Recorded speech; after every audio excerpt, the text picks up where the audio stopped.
El CESJAL presenta un programa del Consejo Económico y Social del Estado de Jalisco para el Desarrollo y la Competitividad. Enfoque Ciudadano.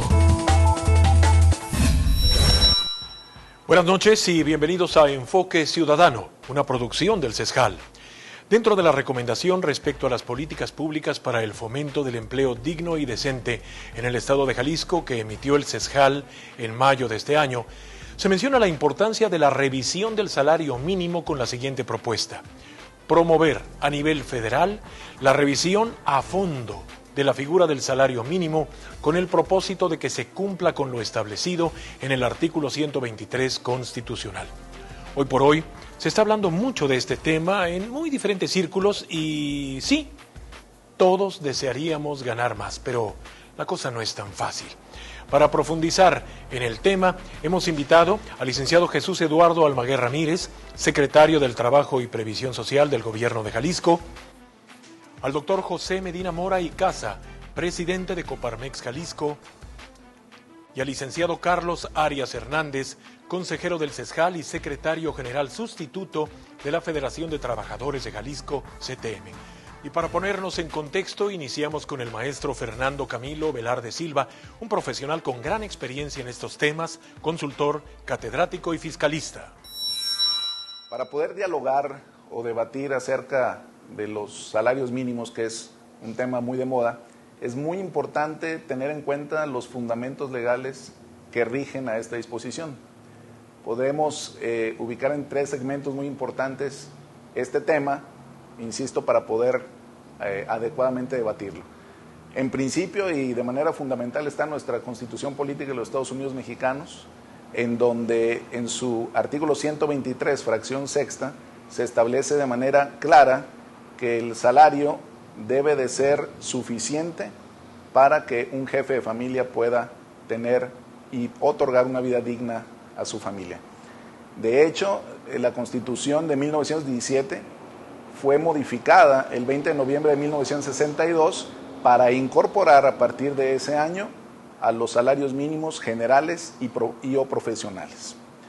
Después tenemos a la Ley Federal del Trabajo, que es la que replica de alguna manera lo que establece la Constitución en relación a lo que debe de ser un salario, y ahí es cuando empieza a dividirse en sus artículos 90, 94 y 570, qué es un salario, luego cuántos tipos de salarios existen, que es el salario mínimo general y el salario mínimo profesional, y un artículo importantísimo para este tema es el 570, donde se establece que deberá existir una comisión mixta, tripartita, en donde estará integrada por trabajadores o representante de los trabajadores, representante de los patrones y, por supuesto, la representación gubernamental. Esa Ley Federal del Trabajo establece precisamente que por iniciativa, ya sea del secretario del Trabajo o del representante de los trabajadores y en últimas instancias de los patrones, podrá establecerse de acuerdo a las circunstancias los incrementos a los salarios mínimos. Un dato muy importante es que se tiene hasta el 30 de noviembre de cada año para poder dar esa posibilidad de que se incrementen los salarios mínimos, y entrará precisamente a discusión en esa comisión. Y otro referente importantísimo son las leyes especiales, por ejemplo, ley de impuesto de la renta, seguro social, la propia Ley Federal del Trabajo y distintas disposiciones que establecen como un referente importantísimo a los salarios mínimos a efectos de imponer multas, exenciones, beneficios, etcétera. Por lo tanto, es un tema ineludible para poderlo platicar, que esté debidamente fundamentado y no simplemente se maneje a través de una situación de una mera situación de buena voluntad. Bien, amigos, pues el día de hoy tenemos invitados de lujo y vamos a iniciar con este programa que sin duda resultará muy interesante. Señor secretario, decían los abuelos, el trabajo dignifica, y yo creo que hoy más que nunca se aplica esa dignidad en el trabajo que deben de tener desde un jornalero en el campo hasta un trabajador de una empresa de alta tecnología. Efectivamente, Carlos, el trabajo debe de ser atendido y tratado por igual. Por ello hay una Ley Federal del Trabajo y hay instituciones del Estado mexicano que tienen como objetivo que el trabajo, la actividad laboral sea la parte fundamental del bienestar de los ciudadanos, y en ello, bueno, pues coinciden tres factores fundamentales.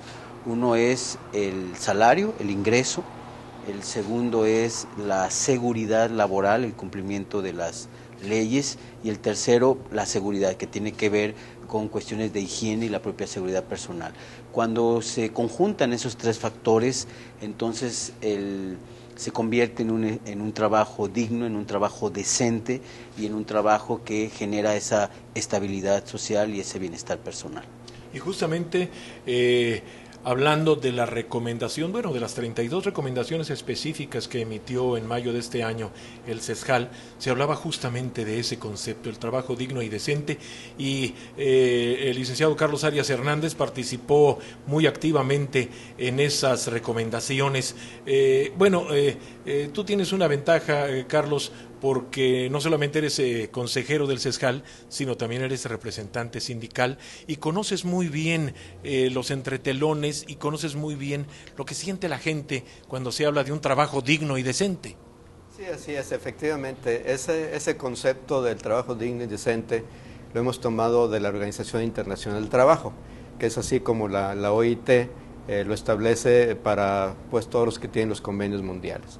En el caso de nuestros compañeros, los trabajadores, bueno, pues es gratificante. Yo creo que es parte del ser humano mismo el tener un trabajo que lo dignifique, ¿no?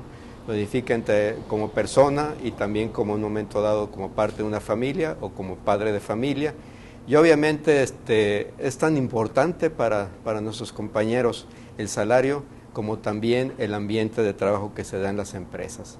En las empresas que llegan a ser socialmente responsables, que son reconocidas por el gobierno, por Secretaría de Trabajo, en las que inclusive van más allá no nomás del trabajador, sino que involucran a las familias, y que eso les da muy buen grado de éxito, porque al rato las familias también los están pues alentando a que vaya a trabajar, a que suba de puesto, a que se eduque más, a que se capacite más.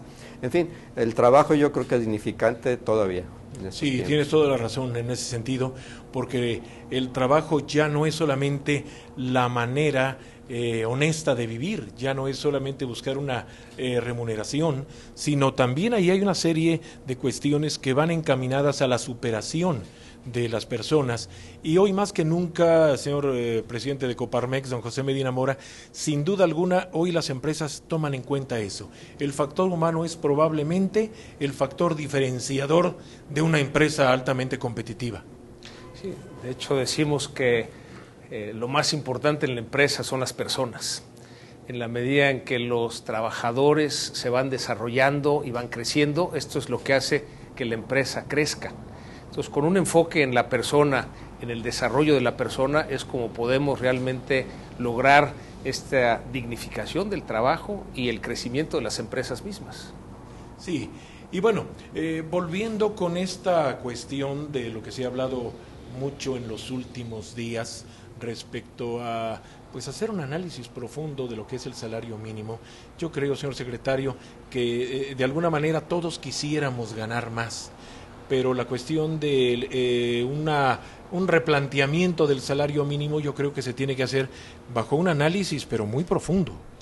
Fíjate, Carlos, que primero es importante que los temas de trascendencia social se debatan.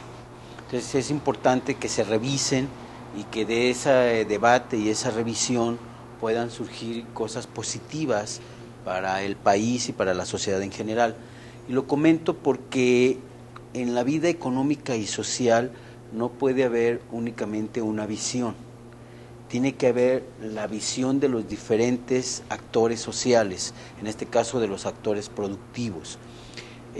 Cuando hablamos del salario, tiene que ver, por supuesto, la actividad reguladora, que es del gobierno, pero tiene que ver la opinión y el punto de vista de quienes generan el empleo, que es la parte empresarial, la parte patronal, y por supuesto la visión, opinión y participación de los trabajadores y sus representantes. Por ello, cuando hablamos de aumentar un salario, y yo estoy convencido de que no puede aumentar un salario si no es en función de la productividad, es decir, de generar mayor riqueza y de que el producto que se está elaborando al final pues tiene un incremento en su economía y eso permite que haya un aumento de salario. También cómo se logra aumentar el ingreso a través de los salarios, con la capacitación, con la participación de los tres actores para generar más y mejores inversiones y no por medio de un decreto de gobierno que ya se hizo además, que se hizo en los años 70 y que generó problemas muy graves de inflación que afectan directamente al propio trabajador y al que menos tiene. Pero también es importante que la gente sepa cuál es la realidad de nuestro país, porque cuando se anuncia únicamente una parte, donde se dice que nuestro país, en la organización de la OCDE, es de los que tienen menos ingreso o menor salario mínimo en Latinoamérica y en estos países miembros, entonces se pensaría que México está muy atrasado. Habrá que precisarle a la gente que un gran porcentaje, cerca del 90%, no ganan un salario mínimo, se ganan 2, 3, 4, 5, 6 salarios mínimos y que hay salarios mínimos también base para los oficios, habilidades y para las diversas profesiones, que el salario mínimo se instituyó y su espíritu era para que no hubiera un abuso, que nadie pagara menos de ese salario. Eso también hay que decirlo, en ocasiones por malos empleadores, malos patrones, abusan y entonces pagan un salario mínimo que es obvio que no alcanza para la despensa básica, que una vida digna de las personas en nuestro país. Sin embargo, también precisar que este salario mínimo se generó como una medida en las diferentes regulaciones de nuestro país. Y pongo un ejemplo, en el caso del Infonavit. Por eso no puede aumentarse por decreto. En el caso de Infonavit, los créditos son por salarios mínimos. Si tú aumentas el salario mínimo un 20, un 30, un 40%, entonces las hipotecas aumentarían un 10, un 20, un 30%. Es decir, tienen que irse dando pasos legales muy importantes para desligar el salario mínimo como esta medida monetaria de cobro, además de cerca de 200 regulaciones en el país que basan multas y basan inclusive medidas de avance económico en salarios mínimos. En todo caso habría que primero desligarla y enfocarnos sí de manera muy clara y muy prudente en el tema de la productividad y obviamente de la competitividad para que haya un mejor ingreso. Sí, de hecho, bueno, este es un tema que tiene muchísimas aristas y dentro de esas aristas, sin duda, está la visión de los trabajadores. Licenciado Carlos Arias, en ese sentido, ¿los trabajadores realmente están conscientes de lo que implicaría en un momento dado un aumento indiscriminado, así por decreto del salario mínimo? Bueno, mire, en este caso los trabajadores que sí están contratados en una empresa, en una entidad de servicios o en un comercio, definitivamente sí están conscientes porque nadie gana el salario mínimo, como lo comentábamos, estamos hablando de quizás 2 o 3 salarios mínimos como el piso pues de esa contratación o de esa empresa, aparte estamos hablando de prestaciones. Sin embargo, bueno, pues cuando oyen que quieren que se aumente el salario mínimo, pues todo el mundo dice que todo el mundo quiere, ¿no? Pues yo coincido totalmente con lo expresado por el secretario de Trabajo aquí presente, en el camino que se tiene que hacer. Nosotros sí estamos congratulados de que se saque este tema, se esté en un momento dado haciéndolo público, pero no que se haga electoral como lo están haciendo actualmente. Y eso hay que hablarlo muy claro, porque pues este debate se está haciendo únicamente por los partidos y en una forma quizás para atraer votos, y eso nos puede crear muchos problemas graves al país. Hay que sacarlo, sí, pero como lo decía el secretario, en los involucrados en los sectores económicos, pero también con la sociedad, que es muy importante la sociedad, y sobre todo ahora ya con redes sociales y todos los demás instrumentos de que se puede contar. Sin embargo, yo creo que sí se puede aumentar el salario mínimo, pero de una forma concertada y una forma consciente. Por ejemplo, hablan de que al aumentar el salario mínimo puede ser inflacionario. Yo podría decir, una idea que se me viene a la cabeza, decir, Bueno, si se aumentó la gasolina durante tanto tiempo, mes por mes, y no fue inflacionario, ¿qué no se podrá hacer lo mismo con el salario mínimo? Porque el salario mínimo en estos momentos ya no está de acuerdo al contexto que establece nuestra Constitución General de la República. Muy bien, y justamente vamos el día de hoy a ir desmenuzando todos estos temas que tienen que ver con el salario mínimo aquí en Enfoque Ciudadano. Así que esperamos que se quede con nosotros. Vamos a una pausa y continuamos.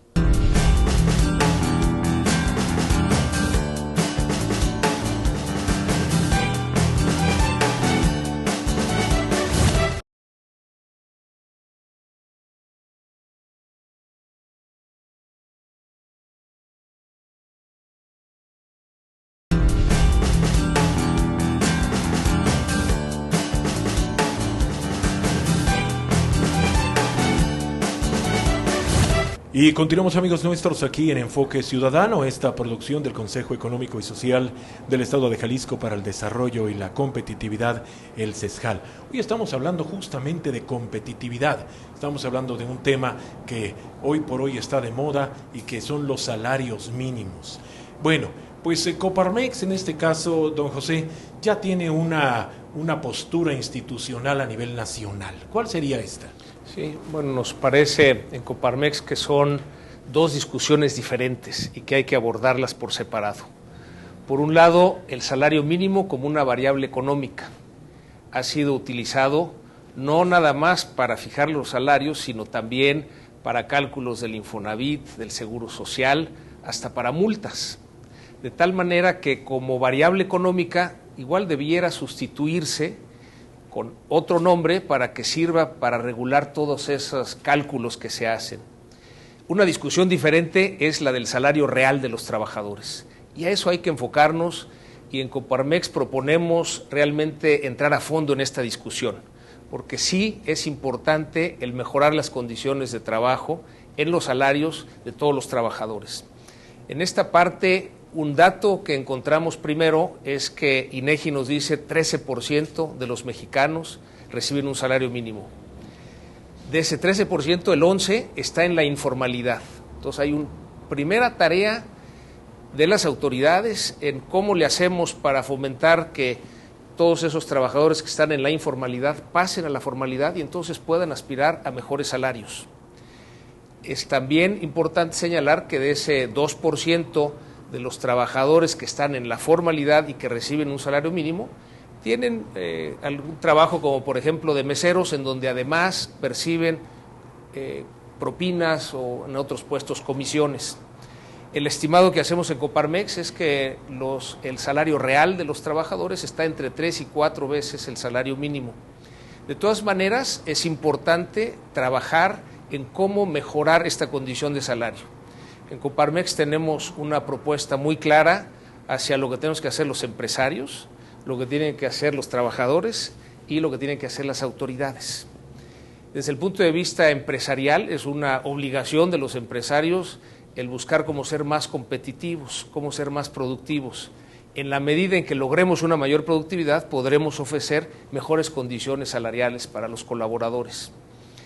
Para estos colaboradores, la tarea es entrar en este proceso de mejorar sus habilidades.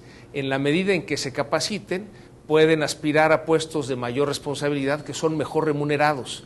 Hoy en día tenemos una realidad en nuestro estado en donde hay personas buscando trabajo y tenemos empresas con vacantes y no existe esta liga. Entonces tenemos que trabajar con las autoridades y en esa mesa de trabajo estamos. ¿Cómo le hacemos para capacitar a estas personas que no tienen el empleo para que puedan llegar a estas vacantes que son lo que necesitan las empresas en este proceso productivo?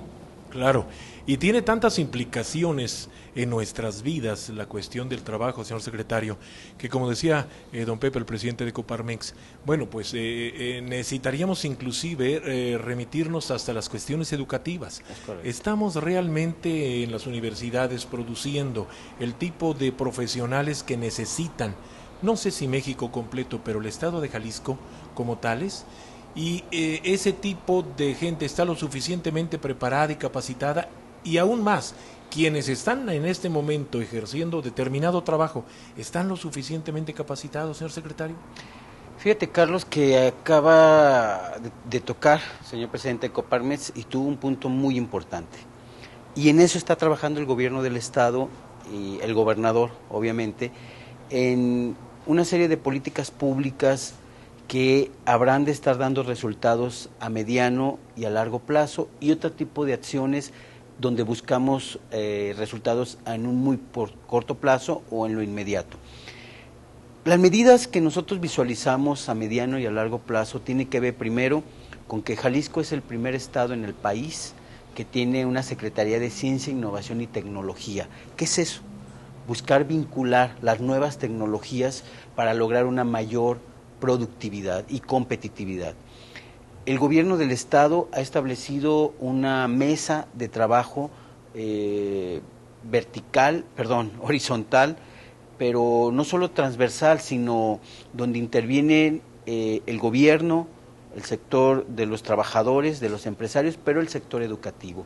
Es importante poner sobre la mesa del debate qué estamos enseñando, hacia dónde estamos dirigiendo la educación y cuál es su vinculación con no solamente el mercado laboral, sino la visión de desarrollo económico de nuestro estado. En nuestro estado hay clústeres ya muy claros de desarrollo, el tema de la industria electrónica, el campo, que ha tenido un gran despegue en los últimos años, más en este último año, el tema médico, el de comercio y de servicios, y entonces de pronto nos encontramos que una parte muy importante de egresados lo están haciendo en las carreras vinculadas a los temas sociales.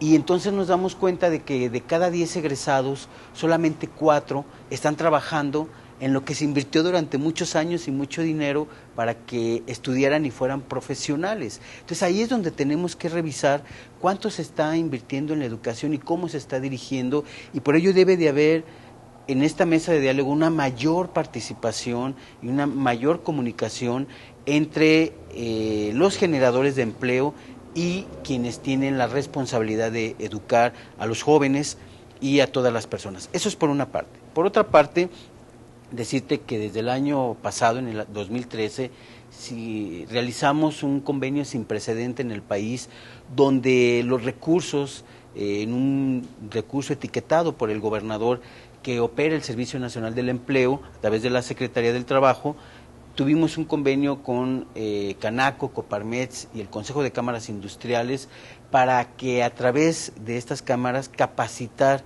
a los buscadores de empleo de acuerdo a las necesidades que requerían los agremiados en estas 3 importantes cámaras de trabajo. Esto que permitió que la gente tuviera la posibilidad de ser capacitada, de ser certificada y tuviese una posibilidad importante, hasta más del 80%, de ser empleada. Y eso es un círculo virtuoso, y no lo que se venía haciendo de capacitar más con algún interés burocrático o económico, totalmente desvinculada del mercado laboral o de las necesidades que éste requería. Y otra cosa más, iniciamos un trabajo muy importante que queremos reafirmar en este año con el tema de la materia de inglés. Ofrecimos más de 5,000 certificaciones para que pudieran ser certificados en el rango que requiere diversas actividades, particularmente la industria electrónica, para que las personas pudieran aspirar a tener un mayor ingreso. Esas son las acciones inmediatas, y las inmediatas las que te acabo de comentar, y que yo he insistido y estoy convencido, ahorita como secretario de Trabajo y posteriormente donde esté, que tenemos que revisar cuál es la orientación de los presupuestos que en materia de educación se están invirtiendo, a dónde están dirigidos, para que entonces cerremos el círculo virtuoso de educación, de empleo, de productividad y por supuesto de una aportación a nuestra sociedad. Sí, sin duda, y esa aportación de la sociedad hacia la sociedad y de la sociedad al interior del trabajo es muy importante. Así es. Porque a final de cuentas, licenciado Carlos Arias, una de las grandes fortalezas de Jalisco, lo sabemos, es su gente. Y creo que una de las cosas por las que tenemos, una de las características por las que tenemos tantas empresas extranjeras, es porque nuestra mano de obra no solamente es muy buena, sino que es gente muy interesada, gente muy ordenada, gente que quiere hacer este tipo de trabajos que realmente necesitan una capacitación permanente. Sí, efectivamente así es. Yo creo que estamos en una época histórica en México, en el que ya se concluyó pues el proceso legislativo de las reformas y que ahora lo que nos toca es cómo darle poder adquisitivo al mercado interno, que eso es lo importante. Y eso se verá a través de mejores salarios de los trabajadores, porque es la gran cantidad o la gran porcentaje de la población de nuestro país. En ese sentido, nosotros como sindicatos estamos muy conscientes de que debemos de trabajar de la mano con las empresas, puesto que no es el pedir por el pedir, porque sabemos que desde la misma correa salen los cueros, o como se dice normalmente, ¿verdad? Sino que al revés, ¿qué podemos nosotros hacer para ser más productivos a las empresas? Estoy hablando de que lograr que se abata el ausentismo, lograr que se abata los desperdicios, que se abaten los retrabajos, en fin, que las cosas se hagan a la primera vez y se hagan bien. Pero para poder llegar a eso necesitamos también el apoyo de mucha capacitación y educación hacia nuestra gente. Sabemos que los principales empleadores en nuestro estado son los pequeños y medianos empresarios. Los grandes empresarios cumplen con todas las normas, les dan una excelente capacitación, pero aquí el grueso, que es el pequeño y mediano empresario, es donde tenemos que tener mucha atención para que conjuntamente podamos lograr capacitar a los empresarios y capacitar a los trabajadores para poder sentirnos orgullosos de que las empresas jaliscienses puedan llegar a ser internacionales. Y justamente con ese tema vamos a regresar con don José Medina Mora, el presidente de Coparmex Jalisco, para que nos hable justamente de la posición de las empresas en materia de capacitación y una serie de temas más. Pero antes, vamos a esta pausa.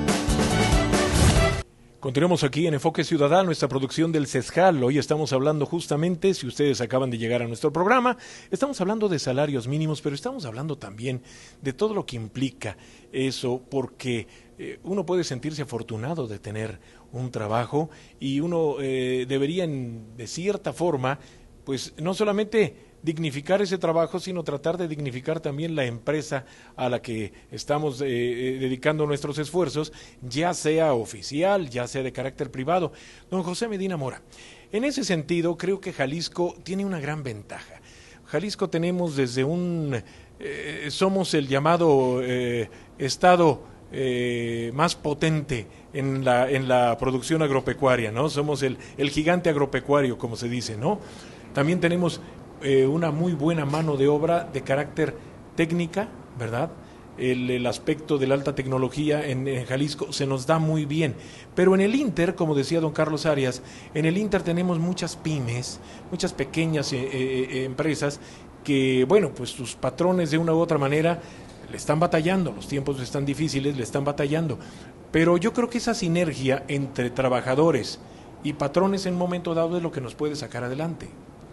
Yo creo que en Jalisco tenemos la gran ventaja de una colaboración entre las autoridades, los sindicatos de trabajadores y los empresarios. Esto nos permite enfocarnos al mismo objetivo, o sea, lo que queremos es hacer un Jalisco más productivo, más competitivo, porque esto nos ayudará a generar más y mejores empleos, los empleos que ya tenemos que tengan mejores remuneraciones. Y en esta parte no podría estar más de acuerdo con Carlos en la necesidad de capacitar. Esta es una obligación de los empresarios, el proporcionar la capacitación a los colaboradores para poder avanzar.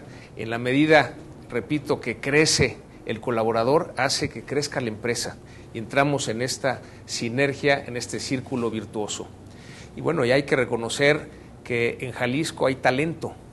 Ya no nos distinguimos por ser un estado de mano de obra barata, nos distinguimos por ser un estado de mente de obra calificada.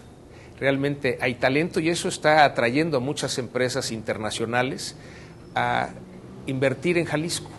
tenemos el proyecto de Ciudad Creativa Digital, que atraerá a muchas empresas internacionales, pero ya es una realidad, digamos, todo el entorno, el ecosistema de tecnología que tenemos en Jalisco, en donde se genera muchos trabajos nuevos de mente de obra. En esta parte seguiremos siendo un estado con un potencial muy grande de crecimiento a partir de tener este talento que se va generando y distinguirnos por atraer estas empresas, que lo interesante es que dada la composición de empresas pequeñas y medianas en nuestro estado, se van adhiriendo a las cadenas productivas de estas grandes empresas, tanto en el sector agropecuario como en el sector de tecnología, para poder tener pues las cadenas completas y así generar empleos en distintos tamaños de empresas y en distintas funciones dentro de la misma empresa. Sí, de hecho, la llegada a Jalisco de las grandes empresas o de las empresas transnacionales generó todo un movimiento en el sentido de, por ejemplo, la calidad. Hubo una época en que se puso muy de moda justamente la gestión de la calidad y ahora se está hablando mucho de la gestión del trabajo en equipo y de una serie de condiciones, señor secretario, que transforman la vida de la persona. Ya no va uno a chambear, a hacer la talacha, ¿no? Ahora va uno a hacer un trabajo, pero con otras miras. Sí, fíjate, Carlos, que poniéndonos en un contexto de la realidad, y lo comentaba aquí José Medina, coincido, es muy importante para los patrones, para los empleadores, tener muy buenos trabajadores. Y es muy importante para los trabajadores tener muy buenos jefes. Y en ese sentido, hoy hay un término muy importante, lo mencionaba Carlos, que es el de la empresa socialmente responsable. Y ahí es donde habría que también apuntar nuestras acciones con las pymes, con las pequeñas y medianas empresas. Toda vez de que cuando hablamos de socialmente responsables, cómo se vincula esta empresa con su entorno, con el medio ambiente, con la comunidad donde está, pero también particularmente con el trabajador y su familia. Y ese es un círculo virtuoso. Quiero decirte que hay programas muy interesantes como uno que lleva a cabo el Consejo de Cámaras Industriales, apoyado por la Secretaría, donde trabajan en ese entorno familiar con el problema de las adicciones, para no solamente ver al trabajador como un número más en un horario y medir su rendimiento, sino también qué puede mejorar su rendimiento o qué puede empeorar su rendimiento vinculado con su familia y con algún problema de este tipo, que no solamente es la adicción a alguna droga o al alcohol, sino también a otro tipo de adicciones que afectan y perjudican el rendimiento laboral. Y hacia allá también tenemos que ir caminando, y que tiene que ver con el ingreso, con el salario. Todo lo que hoy estamos hablando, quisiera decirlo de manera muy clara a todos los que están viendo este programa, de este extraordinario esfuerzo que hace CESJAL, es que todo lo que estamos hablando tiene que ver con el ingreso. Por eso no es posible solamente decretarlo desde un escritorio, sino ir a la realidad que se está viviendo económica y social, y a partir de ahí, de ese fondo y educativa, de ese fondo, buscar cómo mejorar estos ingresos y esta estabilidad. Y bueno, efectivamente, como tú mencionas, este círculo virtuoso de la capacitación, de la atención del trabajador o la trabajadora en su entorno, por supuesto que también permite un mayor rendimiento. Y pongo también un ejemplo muy sencillo. Tenemos que ir a otros temas importantes como la equidad en el empleo y el bullying laboral, para usar un término más accesible, más popular. Pero el punto que yo quería tocar es, cuando hablamos de las mujeres, aquellas empresas que les otorgan una guardería, un cuidado de sus hijos, permite que las mujeres se desarrollen a plenitud, y cuando solamente te interesa la presencia de la trabajadora sin saber qué está sucediendo con sus hijos, pues obviamente tendrás problemas de asistencia y de rendimiento laboral, y entonces por ello muchas empresas de manera equivocada vigilan y cuidan que a quienes estén contratando no tengan ni siquiera en ocasiones algún compromiso personal, mucho menos si están casadas o si tienen la posibilidad de tener un hijo, de procrearlo, le reducen su posibilidad de ser empleada. Entonces, todos estos temas, Carlos, los está abordando el gobierno, la Secretaría, pero es fundamental abordarlo con la representación de los trabajadores y, por supuesto, con la representación de la parte patronal. Y es que aquí es en donde entra la parte en que el trabajo forma una parte importantísima del todo que es el ser humano. Si la señora tiene en su mente que su niño no va a estar bien cuidado, que le va a faltar algo, evidentemente no va a poder desarrollar todo su potencial en el trabajo, Carlos. Y yo creo que aquí es una parte fundamental para que el trabajador se sienta bien, se sienta a gusto, desarrolle, que a final de cuentas eso es parte de la paz social de la que presumimos aquí en Jalisco. Sí, definitivamente que sí, lo que comenta de las mujeres es muy cierto. Inclusive nos hemos dado cuenta, porque así nos hacen ver las empresas, que a pesar de todos los problemas que tiene las mujeres como por ser mujer propiamente, sin embargo tienen menor ausentismo que los hombres, y eso es un valor agregado. Por otro lado, sí quiero hacerme la referencia, porque es muy importante que un valor agregado de Jalisco es su paz y su tranquilidad laboral. Y esa paz y tranquilidad laboral se debe a que todos los problemas o lo que podamos tener lo resolvemos en el diálogo y no vamos más allá del diálogo y nos sentaremos, como así siempre ha habido la exposición por parte de la representación patronal y de los patrones, como de la Secretaría de Trabajo, y nosotros mismos sentarnos a dialogar para llegar a consensos, para llegar a acuerdos que nos beneficien a todos. Y en este caso sí es importante resaltarlo, que esta quizá regla no escrita está siendo efectiva y eso nos hace ser un estado más atractivo para todas estas nuevas inversiones con esta nueva era del conocimiento y la tecnología. En nuestros empleados, nuestros trabajadores, nuestros socios, cada vez se les está pues necesitando capacitar más porque ya utilizan ya máquinas más digitalizadas, máquinas con controles. Sin embargo, sí exhortarlos a los compañeros que nos estén viendo en este programa a que sí tengan la disposición de capacitarse.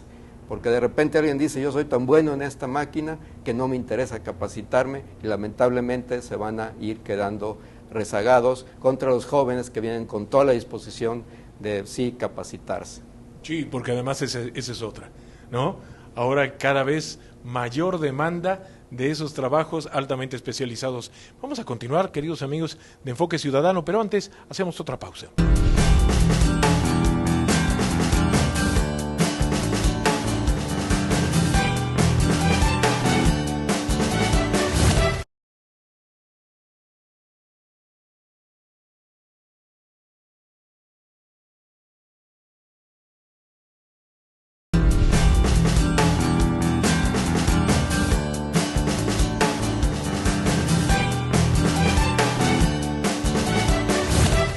Continuamos, amigos nuestros, aquí en Enfoque Ciudadano, esta producción del Consejo Económico y Social del Estado de Jalisco para el Desarrollo y la Competitividad. Don José Medina Mora, hemos hablado en este programa, bueno, pues de la función social tan importante de lo que es el trabajo, de la función personal, de lo que se dignifica uno trabajando, pero también de cómo dignificar el trabajo. Pero a final de cuentas, a mí me queda la sensación de que esto de aumentar el salario mínimo sin un estudio previo y sin aumentar la productividad general del país, yo creo que no nos llevará a un buen punto, presidente. Sí, bueno, ya lo vivimos en los 80s, cuando se hace un aumento al salario mínimo por decreto. Esto lo que genera es inflación. En ese entonces se decretó un 30% del aumento al salario mínimo. Lo triste es que después de un año el poder adquisitivo de los trabajadores estaba más deteriorado. Es por eso que el aumento en los salarios no debe ser al salario mínimo, que es una variable económica, debe ser a los salarios reales y entonces no será inflacionario. Sin embargo, sí tenemos que cuidar este aspecto de que sea basado en la productividad. En la medida en que seamos más productivos podemos aumentar mejor las condiciones de salario. Por eso en Coparmex insistimos en separar estas dos discusiones, lo que es la variable económica salario mínimo y lo que es la discusión de fondo de cómo le hacemos para realmente darle mejores condiciones en los salarios a los trabajadores. Como decíamos, hay una labor por parte de los empresarios en buscar la productividad y la competitividad. Por cierto, una tarea pendiente que tenemos es el aprovechar el talento de las mujeres. Las empresas tenemos que ser más flexibles en horarios de trabajo. Hoy la tecnología permite el trabajo desde casa y el hecho de poder incorporar en las empresas a las mujeres, no nada más en los puestos auxiliares, sino inclusive en los puestos gerenciales y directivos, es algo que nos va a llevar a más productividad, que es lo que estamos buscando. Por parte de los trabajadores, el estar abierto a capacitarse, también es obligación de los empresarios ofrecer esa capacitación, pero hay que tener la apertura por parte de los trabajadores para capacitarse, y las autoridades en cuanto a facilitar las condiciones para la generación del trabajo y la generación de la productividad, que en ese sentido hemos trabajado pues muy de la mano con el secretario Eduardo Almaguer para lograr estas condiciones de trabajo, en una parte para lograr que estas personas que no tienen empleo puedan conseguirlo, en otras partes para generar mejores empleos, en donde, por ejemplo, una iniciativa que tenemos en Coparmex es la de educación dual, en donde tanto a nivel técnico, en los bachilleratos técnicos, están unos días en la escuela y otros días en el trabajo, en las empresas. Al terminar los estudios, el 99%, nos demuestran las estadísticas, se quedan en las empresas. Entonces, una de las iniciativas que estaremos impulsando para abatir esta deficiencia en la parte laboral. Sí, es una manera muy práctica de ir ya ingresando al ambiente laboral a jóvenes, a estudiantes, que en un momento dado, bueno, pues le empiezan a agarrar amor a la camiseta, porque además también de eso se trata. Ahorita que usted hablaba de eso, don José, la verdad es que sería motivo de otro trabajo, de otro programa, esa iniciativa se le atribuyen a Carlos Slim de que, bueno, pues trabajáramos nada más 3 días a la semana con 12 horas y todo lo demás para la familia, pero bueno, eso sería motivo de otro programa, ¿no? Bien, aquí hay algo muy importante. Si estamos hablando de dos tipos de propuestas, como lo hace Coparmex, me queda la duda si en un momento dado podemos de alguna manera separar, señor secretario, lo que se está indexando en la cuestión de los salarios mínimos, porque inclusive en un juicio, a la hora de divorciarse, bueno, pues marchan con salarios mínimos, ¿no? Así es. Bueno, yo coincido totalmente con lo expresado por el señor presidente Coparmex, por José Medina, en el sentido de que hay que desligar, lo decíamos al principio, el salario mínimo como variable económica y revisar los salarios reales para que no estén engañando a la gente y para que no le estén generando una expectativa que no es real y que efectivamente lo que generaría sería inflación y desempleo. Y en ese sentido es fundamental, primero, que destaquemos, no puedo dejar pasar el momento de decirlo, así como nos están viendo hoy, así trabajamos en la realidad. La parte empresarial, la representación de los trabajadores y el gobierno, estamos en una misma mesa cuidando los empleos de los jaliscienses, cuidando las inversiones que generan empleo y además protegiendo y buscando consolidar la certeza jurídica para que no se nos desestabilice la relación laboral y las cuestiones sociales, por una parte. Y sí lo quiero mencionar y reconocer la gran generosidad y disposición de tanto la parte patronal y la parte de la representación de los trabajadores.